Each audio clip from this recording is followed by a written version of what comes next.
Kemudian Nabi katakan, Inna Allah yarfa'u bihadzal kitabi aqwaman wa yad'u bihi akharin. Sesungguhnya Allah hanya akan meninggikan derajat suatu kaum ketika kaum itu berpegang kepada Al-Qur'anul Karim. Dan Allah akan turunkan derajat suatu kaum ketika kaum itu meninggalkan Al-Qur'anul Karim.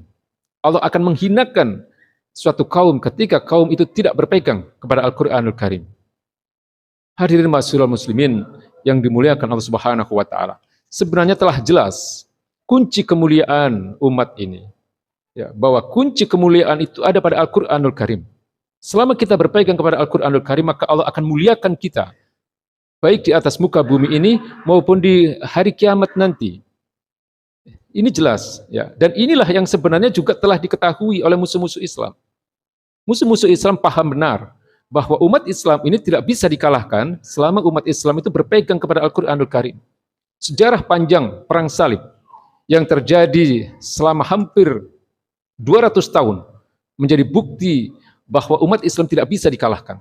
Ketika umat Islam berpegang teguh kepada Al-Qur'annya, ketika umat Islam berada pada akidah yang benar. Dan ini sungguh kemudian menjadi pelajaran bagi musuh-musuh Islam. Ini menjadi pelajaran bagi orang-orang kafir yang memusuhi agama ini. Ya. Pada tahun 1800-an, ya, awal-awal abad ke-19, ada seorang Perdana Menteri Inggris yang bernama Edward Gladstone, yang pada saat itu adalah menjadi negara adidaya. Ya. Dia katakan kepada seluruh anggota parlemen Inggris Raya, ya, dia katakan secara utuh, kemudian beliau katakan kepada orang-orang yang menjadi rakyatnya, dia katakan bahwa kita, maksudnya orang-orang Inggris, orang-orang kafir, tidak akan mampu mengalahkan umat Islam selama umat Islam itu masih berpegang kepada Al-Qur'annya. Dia katakan ini di tengah-tengah para wakil-wakil rakyat mereka. Artinya ini dikatakan kepada seluruh rakyat Inggris bahwa untuk mengalahkan umat Islam harus melakukan satu strategi di mana umat Islam harus dijauhkan dari Al-Qur'anul Karim. Dia katakan bahwa kalian tidak akan mampu mengalahkan umat Islam selama mereka masih berpegang kepada Al-Qur'anul Karim. Maka cara untuk menjatuhkan umat Islam, cara untuk mengalahkan umat Islam adalah menjauhkan mereka dari Al-Qur'annya, menjauhkan mereka dari akidahnya, menjauhkan mereka dari syariatnya. Ini yang dikatakan oleh Perdana Menteri Inggris. Kemudian dia lanjutkan bahwa kalau kalian ingin mengalahkan umat Islam, tanamkan kepada mereka kecintaan kepada dunia. Tanamkan kepada mereka kecintaan kepada hiburan-hiburan.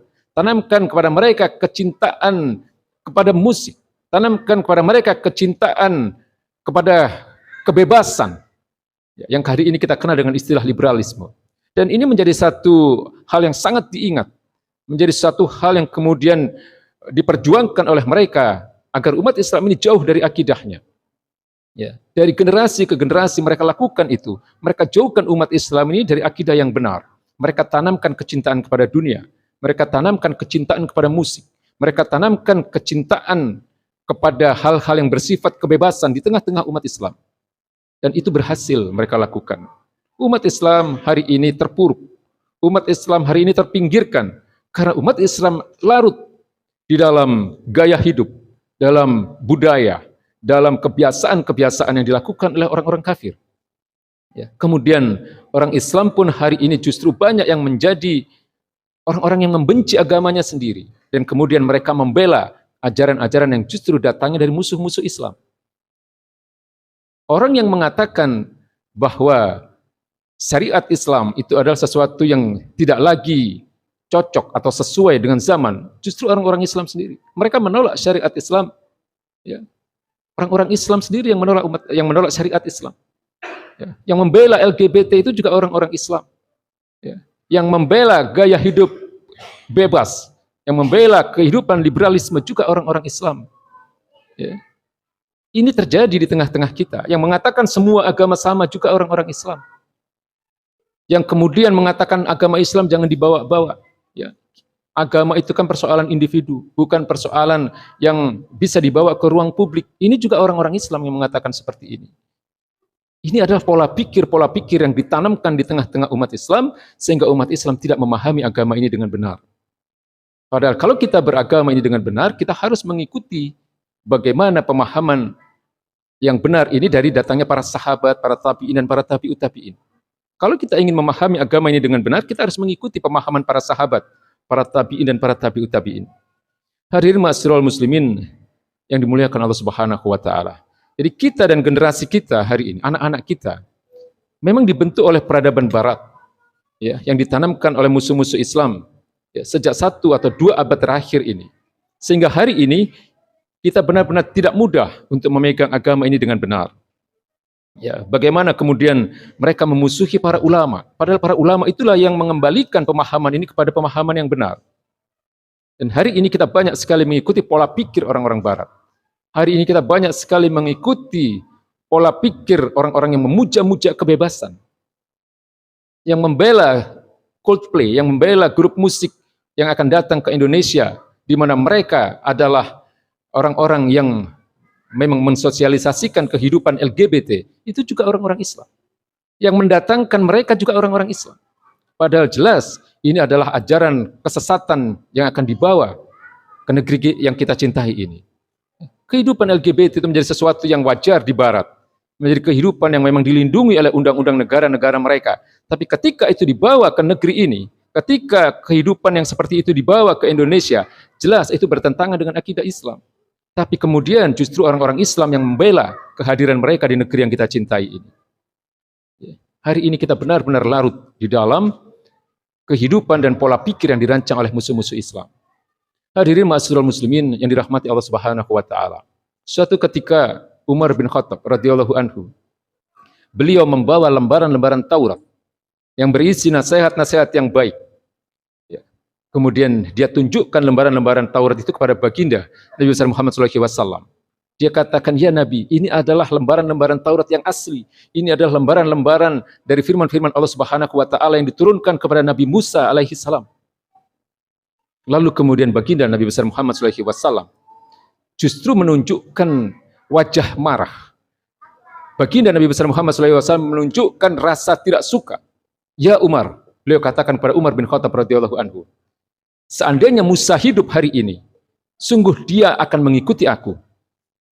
Artinya apa? Baginda Nabi mengatakan tidak usah lagi melihat bagaimana ajaran-ajaran nabi-nabi sebelumnya. Bahwa kita mengimani kehadiran nabi-nabi sebelum baginda Nabi Muhammad SAW itu adalah sesuatu yang wajib. Ya, tetapi ajaran-ajaran mereka sudah tidak lagi berlaku. Ajaran-ajaran mereka sudah tidak lagi ada yang asli. Ya. Artinya apa? Kita harus berpegang teguh kepada Al-Quranul Karim dan sunnah-sunnah baginda Nabi besar Muhammad SAW, yaitu ajaran yang turun dari Allah Subhanahu wa taala yang dijaga keasliannya hingga hari kiamat nanti. Ya. Jadi Nabi marah ketika Umar bin Khattab radhiyallahu anhu membawa lembaran-lembaran Taurat. Lalu bagaimana kalau hari ini beliau tahu bahwa hari ini kita tidak sekedar mengikuti lembaran-lembaran Taurat, tapi kita justru mengikuti rancangan kehidupan yang dirancang dan dibuat oleh orang-orang kafir, oleh musuh-musuh Islam. Nauzubillah min dzalik. Maka sungguh tidak mudah hari ini memegang agama ini dengan benar. Hari ini kita justru harus menjaga bagaimana agar kehidupan anak-anak kita kelak, ya, mereka berada di jalan Islam yang benar. Tanamkan kecintaan mereka kepada Al-Quran, tanamkan kecintaan kepada baginda Nabi besar Muhammad SAW. Tanamkan kepada mereka kecintaan kepada para sahabat. Ya. Dan tanamkan agar pemahaman mereka tentang agama ini sesuai dengan pemahaman para sahabat. Jadi umat Islam hari ini benar-benar terjebak dalam pandangan hidup yang menjadikan berbagai macam bentuk kesenangan duniawi, ya, kesenangan yang bersifat materi. Ya, tidak lagi memikirkan bahwa akhirat adalah lebih penting daripada dunia ini. Bagaimana mereka berebut jabatan, bagaimana kemudian mereka membela ajaran-ajaran yang sesat, bagaimana kemudian mereka justru membela kepentingan orang-orang kafir. Ya. Kehidupan kita dalam beragama ini harus benar-benar sebagaimana apa yang dicontohkan oleh baginda Nabi besar Muhammad SAW, yaitu menjadikan akhirat itu jauh lebih penting daripada kehidupan dunia, di mana Allah katakan wal akhiratu khairun laka minal ula. Kehidupan akhirat itu jauh lebih penting daripada kehidupan dunia ini. Hadirin ma'asyiral muslimin yang dirahmati Allah Subhanahu wa taala. Jadi terakhir yang ingin kami katakan adalah bahwa Allah memang telah menjanjikan kemenangan itu bagi umat Islam. Sebagaimana Allah sampaikan dalam surat An-Nur ayat 55, Wa adallahu alladziina aamanu minkum wa 'amilus shalihat la yastakhlifannahum fil ardi kama istakhlafal ladziina min qablihim. Ya, sungguh Allah telah berjanji kepada orang-orang yang beriman dan beramal soleh bahwa mereka akan diberikan kembali kekuasaan sebagaimana berkuasanya umat-umat sebelum mereka. Artinya bagaimana berkuasanya baginda Nabi dan para sahabat, bagaimana berkuasanya para tabi'in dan tabi'ut tabi'in di atas muka bumi ini. Ya, tapi tentu hal ini tidak bisa kalau umat Islam masih di dalam kehidupan mereka di mana mereka mengikuti justru pemikiran orang-orang kafir. Ya, peradaban masa depan memang peradaban Islam. Bahasa masa depan adalah bahasa Arab. Ya, kiblat pendidikan nantinya pun akan berkiblat kepada Islam. Ya, kiblat perekonomian pun nantinya juga akan berkiblat kepada ekonomi Islam. Ya, dan semuanya. Tapi tentu semua itu harus diawali dengan bagaimana agar kita ini berakidah dengan benar. Bagaimana agar kita ada perubahan pola pikir sehingga pola pikir kita tidak lagi berlandaskan kepada pemikiran musuh-musuh Islam. Kita harus kembali kepada pemikiran-pemikiran Islam. Kita harus kembali kepada kehidupan di mana baginda Nabi dan para sahabat contohkan. Bagaimana para tabi'in, bagaimana para tabi'ut tabi'in memahami agama ini dengan benar. Umat Islam harus sadar bahwa agama ini memang sedang diperangi. Akidah kita memang sedang diperangi oleh musuh-musuh Islam. Sehingga umat Islam tanpa sadar larut di dalam kehidupan dan pola pikir yang justru diinginkan oleh musuh-musuh Islam. Maka yang terakhir, hadirin, yang ingin kami sampaikan adalah jangan pernah untuk berhenti memohon hidayah kepada Allah Subhanahu wa taala agar kita ada di dalam keislaman yang benar, agar anak-anak kita, keturunan kita tidak terjerumus dalam pemahaman yang tidak benar tentang agama ini. Dan yang kedua adalah jangan pernah berhenti untuk beristighfar. Jangan pernah berhenti untuk memohon ampun kepada Allah Subhanahu wa taala atas kesalahan-kesalahan kita selama ini. Bukan hanya dalam persoalan-persoalan syariat, tapi juga dalam persoalan-persoalan akidah. Ya, karena dalam berakidah ini belum tentu apa yang kita yakini hari ini adalah akidah yang benar. Karena banyak umat Islam hari ini terpengaruh di dalam serangan-serangan akidah yang justru dilancarkan oleh musuh-musuh Islam.